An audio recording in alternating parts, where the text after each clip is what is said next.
We have a beautiful, amazing state with so many natural resources, rivers and lakes and mountains and farmland and forest and beautiful pastures in the bluegrass region.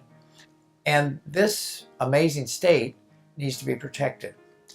And the main resource that we turn to protect our natural resources is the Kentucky Resource Council. Because right now there's a stranglehold on the legislature.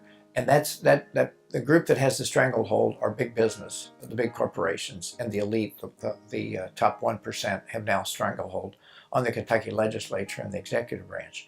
And so it's very important right now for there to be a pushback, for there to be a balance. And that balance primarily in the environmental field is coming from the Kentucky Resources Council. If they weren't there, who would do it? And they do it in Frankfort day to day.